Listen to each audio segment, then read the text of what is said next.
right, our next comedian, many people have seen her sitting down. Some have seen her dancing around, but tonight everybody gets to see her standing up. Please welcome Beverly Simpson.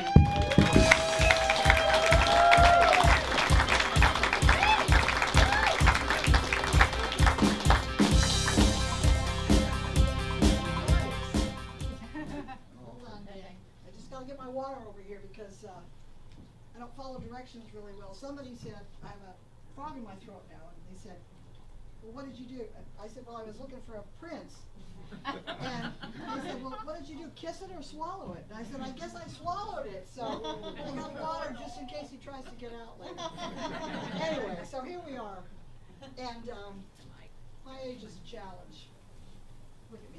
My age is a challenge. It's actually a struggle. At this age, it's actually turned into a project. You know, when I was younger, everywhere I went, I used to hear, hey, check her out, you know, like at the beach, my career, you know, dancing at clubs. Now the only time I hear check her out, is this on? No. That's what I thought.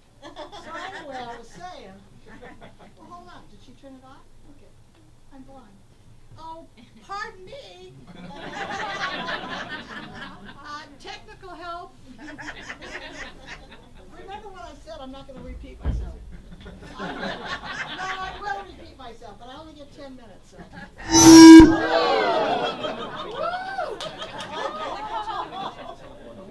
Just got to check it on the board.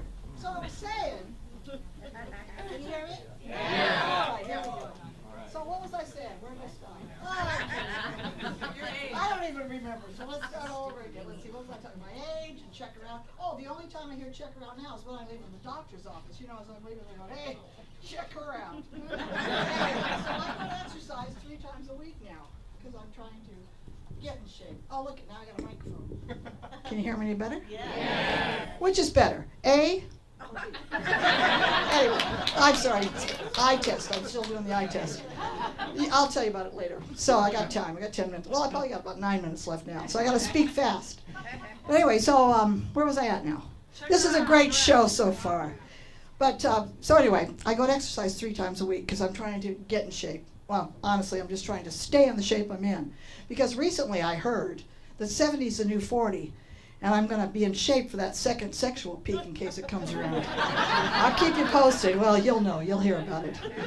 But anyway, so after exercise, we all go to coffee, you know. I go with my Golden Girls, my posse, somewhere in here. A fourth of my posse's here tonight. There they are, I know, in the back of the room. They have to put us back there because we're rowdy. So we all go to coffee together, and that's where we talk about this pain and that pain. Is this in anybody's way but mine? Anyway, I'm going to put it over here with the frog water.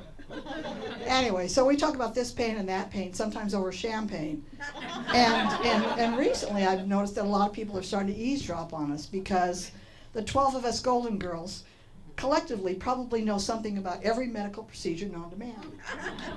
So because we're still bashful, I nicknamed some of our sensitive parts so we can talk in the restaurants.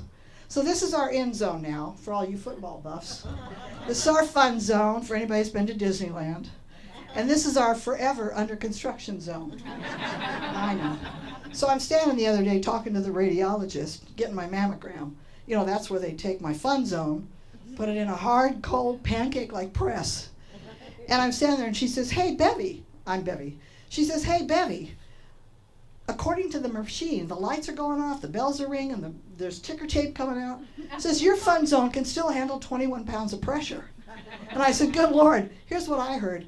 I'm going to upload that information to my social media because I think I'm going to get some thumbs up, smiley faces, and probably a few right swipes. We'll see. We'll see. I think it's all good. It's all good. And is everybody having a good time tonight? I think I'm good. I know I am because my passion for comedy turned into a hobby. From a hobby, it turned into an assignment for my therapist. And because every time I went in, I said, I think I'm becoming paranoid. Everybody's staring at me. And come to find out you are. So tonight, it's a win-win for the whole room. I want to announce that right now. Because you guys get to hear all my thoughts. And Medicare is paying for the process.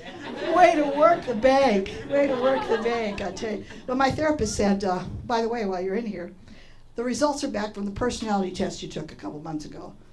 And I said, oh, okay, I'm ready. Go ahead. What do you think I am? She says, well, I think you're bi-political. And I said, I knew it. I knew it. I knew it. It couldn't have come at a better time. Divorced, living alone. Now I can argue with myself all night long. And you wonder what I'm going to argue about? Well, here we go. Should I get my first tattoo? I'm kind of old, but should I get my first tattoo? And if I get it, where should I put it? Well, what if I put it on my end zone? Well, then I think end zone, football, touchdown. Maybe I'll get like a set of bleachers, you know? Put some people in the bleachers. But then I got to decide, should they be masked or not? So the jury's still out. So the science is still out. I'll hold off on that. Then I started thinking, well, why not put it on my fun zone? That'll be fun. But then I thought, okay, Beverly, here we go. Probably down the road, you're going to be asked to go to one of these gala affairs, you know, with, they'll probably ask me to wear one of those J-Lo dresses, you know, deep V, open to the navel. And then I think, well, a tattoo put right there, poorly placed, clearly, would be as bad as a 6-toned model in a pair of $2,000 Jimmy Choo sandals on the runway in Fashion Week in London. So no tattoos for Bevy. But anyway, and I'm Bevy. But I haven't dated in a long time. I'll tell you how long. All these classic cars that you see driving around, they were new the last time I dated. So you can probably understand why I had a problem with a bartender the other night. Well, I didn't have a problem. He didn't have a problem either. We just both went home okay. But I go to this nice bar with my friends, that posse back there. Oh, they're wild. Go with my posse. I ordered a nice glass of wine, start sipping it. He keeps coming back around. He says, anything else I can get you? You having a good time? And I thought, well, he's really being attentive. That's nice, you know. So we start chatting. Next thing you know, we're laughing because I'm a comedian. And so we're laughing, and I think he's flirting. So I'll think, well, I'll try my flirt out, see if I can still do it after all these years. And the end of the evening, he brings me the bill for the wine, and I start blushing. And he says, what's the matter? And I said, well, from the price of the wine, I think it comes with a room. And he said, no. And I said, whoops. So I got to go home and get my game on if I'm going to start dating. But the only people that I see anymore seems to be my doctors, because I'm working on this, you know, project, get my body back. So my doctor calls me. And I said, what's going on? He says, well, I got some good news. He says, I was just talking to your dentist. And I said, you guys all hang out together or what? And he says, well, I was talking to Dr. Miller, and this is what he thought he heard. The debates were going on about the new Medicare plan for 2022.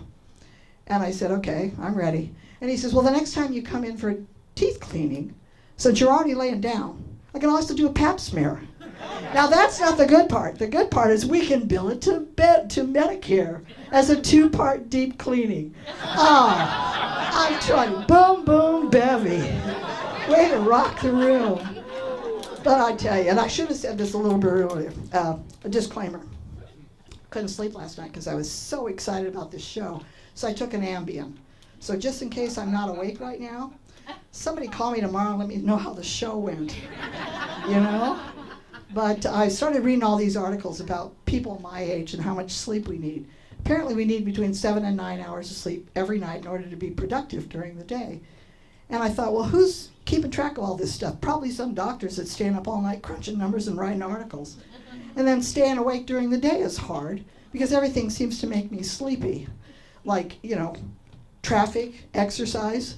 I used to be going to the DMV to get a real ID. And by the way, did the DMV ever issue a fake ID? If they did, I must have slept through it. Boom, that's a good one. Points on that one, Bevy. But anyway, so I was lucky a few years ago. I started watching all these restoration projects, and I started getting interested in home restoration, boat restoration, car restoration. And I was lucky enough to restore a 1955 Chevy Bel Air 2-door hardtop, Clearwater metallic blue when she was done.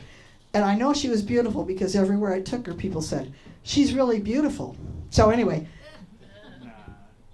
she needed and got a few things. She needed and got a front end alignment, check done. She needed and got a headlight adjustment, you know, so oncoming traffic could see her. Needed and got done.